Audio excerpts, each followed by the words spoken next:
Hey everybody, Will Ward here with Ward Nutrition and Wellness LLC.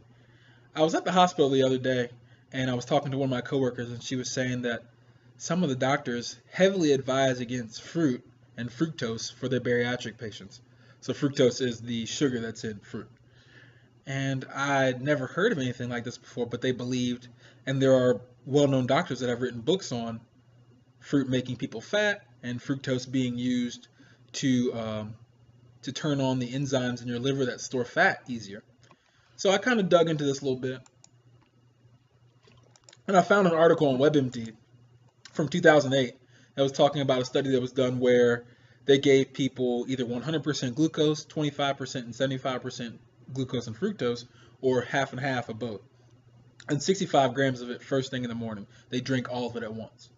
And with this study, they found that fructose did indeed make these people store more fat. It made them insulin resistant, and it found that if you had this fructose with fat, that it compounded the effects. But when you looked at 65 grams of fructose, 65 grams of fructose is 6 apples, or there's 4 grams of fructose in a cup of strawberries. So that's, like 15 cups of strawberries. So you can imagine the ridiculous amount of fruit that you would have to eat to get that amount of fructose first thing in the morning. That's just insane. So I started digging into it some more to try and find more research on it.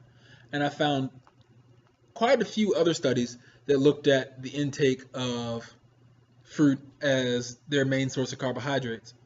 So one study looked at people that were taking in 6% or 24% of their daily energy intake with fructose, excuse me. And so that averaged between 40 and 136 grams of fructose. And what they found was that it had zero effect on their blood glucose, on their insulin resistance, which we talked about insulin resistance in the previous video. It's the case where you can't process carbohydrates or process sugar. It had zero effect on inflammatory factors or on the free fatty acids. So that's like the fats that are just hanging out in your blood.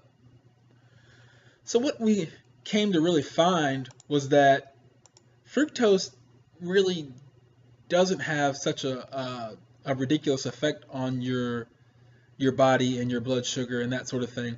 While fructose is processed in a different manner than glucose is or regular sugars are, fruit comes in and it goes through the transporter called GLUT2 and then comes right into your liver and is processed there.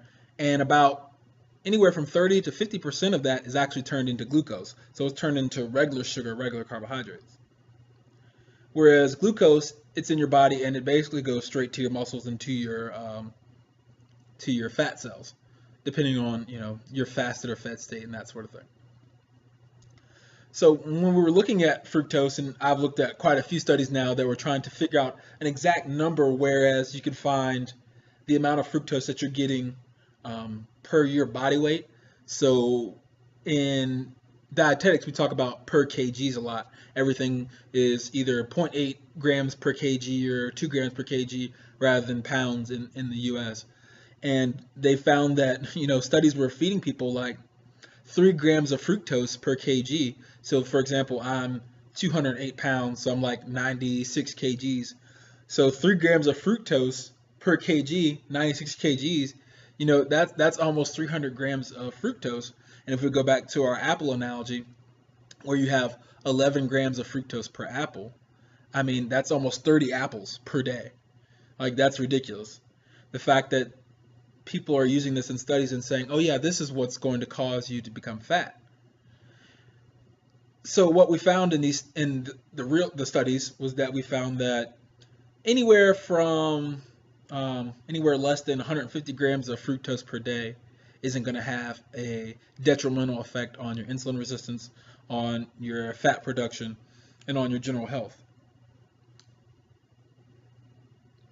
Now, what they did find was that when you start to consume, excess levels of fructose along with excess calories, that can have some effect on you. And what these researchers were really trying to get at was looking at high fructose corn syrup because, that's in basically everything that's sweetened now. And high fructose corn syrup is about 45% glucose and 55% fructose, generally speaking, or it can be even closer to half and half. So even then, when you're getting a ton of high fructose corn syrup from sweetened beverages or from sodas, from cookies or whatever is your vice, and it's not using real sugar, it's using high fructose corn syrup. They're trying to see if using high fructose corn syrup is going to have a higher detrimental effect on your body than using regular table sugar, which is sucrose. So really what it comes down to is people that are out there drinking 2 liters worth of Mountain Dew a day, which, in the hospital sometimes we do see that. When you do that sort of thing and you put yourself in a calorie surplus along with consuming a tremendous amount of fructose through high fructose corn syrup, that could cause you to become insulin resistant. But it's not directly, it doesn't come directly from taking in fruit. So please don't believe that fruit is bad for you.